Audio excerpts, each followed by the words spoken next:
informations que je vais vous communiquer sont des informations bien sûr vérifiées. C'est des informations dont je dispose à l'heure actuelle et qui m'obligent effectivement à prendre certaines dispositions.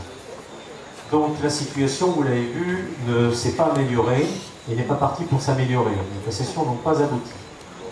Les négociations n'ayant pas abouti, nous nous trouvons dans une situation qui m'oblige à prendre maintenant des mesures qui sont pour vous garantir maintenant quelque chose une suite logique à ces événements que nous vivons.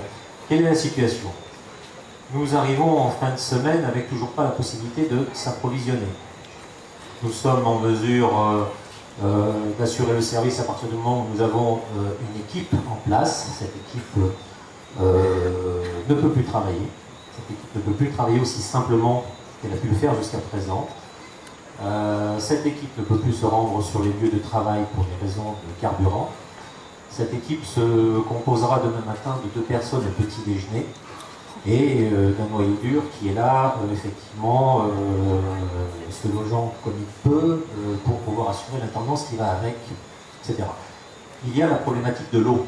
Problématique de l'eau, problématique de la planche, problématique de la cuisine, problématique de la restauration, problématique des douches des clients, problématique des sanitaires, problématique de la piscine. Donc l'eau, c'est un élément vital à notre mode de fonctionnement. L'électricité, on n'a pas trop, pour l'instant, eu de perturbations à ce niveau-là. Et quelles sont les perspectives pour demain, dimanche, lundi, mardi, mercredi? Alors, de ce que je sais, c'est que le mouvement ne s'arrête pas ce soir. Ce que je sais, c'est que demain, il y a de fortes probabilités que nous vivions la même expérience qu'aujourd'hui. Ce que je sais, c'est que lundi, le rendez-vous est donné au...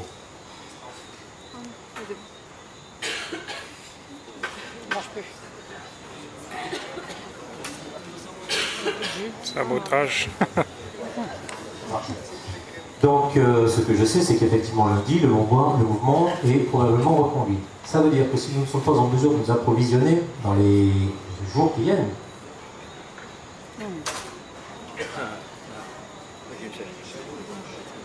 oui, c'est possible. C'est prévu.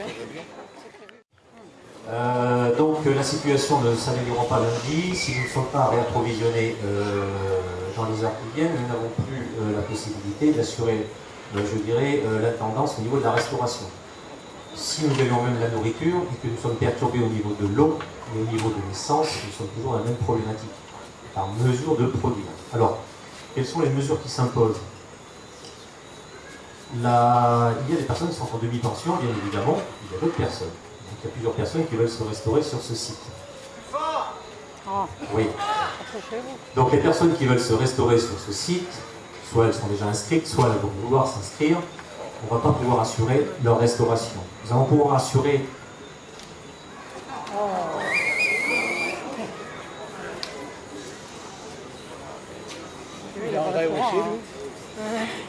Donc nous allons pouvoir assurer le petit déjeuner demain matin pour ces personnes. Nous allons pouvoir assurer ce soir un buffet très léger et nous allons nous heurter une problématique de gestion de vaisselle, de cuisine, etc.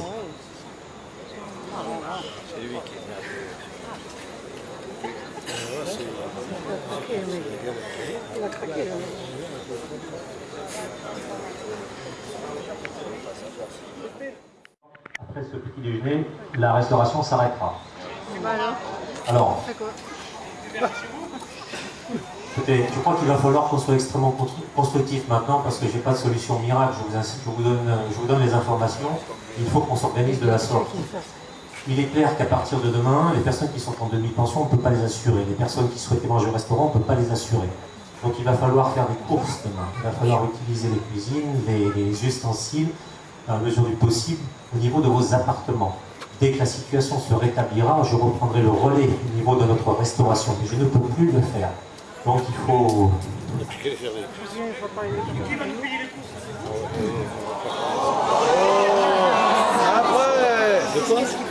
Bien.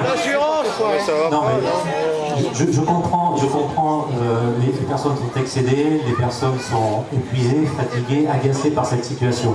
Maintenant, nous devons prendre des mesures, et des mesures qui sont des mesures qui vont nous permettre de régler cette situation pour chacun dans le meilleur délai. Donc ce que nous devons faire, effectivement, c'est vous passer le relais sur votre restauration, votre alimentation. Ça, c'est une chose. La deuxième, c'est que dès demain, il va falloir penser à la continuité du séjour de chacun. Faisable, pas faisable. Les personnes qui, effectivement, émettront le souhait de rentrer devront, effectivement, le faire savoir à leurs réceptifs, le faire savoir à la direction de Pierre et Vacances. Les personnes qui sont prêtes à prolonger ce séjour avec, comme nous, l'espoir de voir la situation s'améliorer dans la semaine suivante, devront comprendre que tant que je n'aurai pas les moyens d'assumer la restauration, je ne pourrai pas réouvrir cette restauration. Nous avons bien évidemment, puisque nous n'avons pas les moyens de recevoir d'autres personnes, stoppé les arrivées, ça c'est clair. Donc nous allons vider progressivement le site. Ça veut dire que, clairement, nous allons pouvoir davantage organiser nos services hébergement pour les personnes déjà présentes. Mais la restauration, nous sommes liés au carburant, nous sommes liés à l'eau, nous sommes liés au personnel. Et là, à partir de là, on a un gros problème. Aucun approvisionnement n'est possible. On a essayé, tant qu'on a pu, d'avoir des approvisionnements de nuit. On n'a pas réussi parce que les entreprises ne peuvent pas laisser sortir leurs camions. On peut être livré ni en produits frais, ni en produits surgelés. Donc il va falloir effectivement s'organiser. Par contre, sauf qu'ils sont venus cet après-midi en Lille avec des points d'alimentation. Nous mettrons les navettes gratuites pour la Sainte-Anne et Saint-François. Nous avons une super aide sur site. Il faut effectivement maintenant prendre le relais sur la restauration. On va essayer de dépanner dès ce soir les enfants en priorité, les familles avec enfants. On va essayer de gérer la situation d'une manière la plus logique possible, avec effectivement, je comprends toute la partie frustration. Je n'ai pas la réponse pour cette partie-là. J'ai la partie continuité pour ce soir, continuité pour demain matin, essayer de commencer à organiser avec vous, avec votre aide, parce que je ne peux pas y arriver sans votre aide, ce qu'on va faire dès demain. On va faire le maximum pour répondre maintenant à vos attentes. Ceux qui veulent rentrer, pas de problème. Ceux qui veulent bien évidemment rester peuvent. Il y a des personnes qui ont souhaité que leur famille arrive demain. C'est un choix, mais ce choix, je veux vous dire je veux la transparence, vous dire la situation, pour que ce choix soit bien le bon, et que effectivement on ait bien conscience que sans visibilité, c'est parce que je n'ai pas de visibilité, c'est pas parce que j'ai une vision pessimiste de la semaine, je n'ai pas de visibilité. Pour l'instant, je suis obligé de considérer les 3 prochains jours comme dans cette situation-là. J'espère que ça ne durera que 3 jours. Et prendre le relais dès lundi. Lundi, des réunions nouvelles sont prévues. Je ne suis pas prophète, je ne suis pas dans ces réunions. Je ne sais pas ce qui se dit, je ne sais pas le résultat à l'avance. Donc, il est fort possible que dès que nous ayons des informations, lundi, nous puissions reconduire cette même situation. Voilà, c'est la seule réalité dont je possède aujourd'hui. Je préfère avoir une vision claire des choses et pas vous dire ne vous inquiétez pas, tout va aller. Là, ça devient de plus en plus difficile de faire fonctionner les choses. Notre personnel a été arrêté dans son travail cet après-midi. Et si on a arrêté de travailler cet après-midi, c'est que nous étions en risque. Et on a assumé ce risque. Les événements de la journée n'ont pas facilité les choses. Hier, je pense avoir été assez explicite. On m'a reproché, certes, de ne pas employer la méthode forte. La méthode forte a été employée, nous allons la subir. J'ai malheureusement essayé, jusqu'au bout, de préserver le fonctionnement de notre établissement. Nous allons retomber sur nos pattes, nous allons vivre le futur, mais avec effectivement ces contraintes-là. Et je vous promets que si la situation s'améliore, nous repartons à notre vitesse de croisière. Mais pour l'instant, je ne peux pas le faire.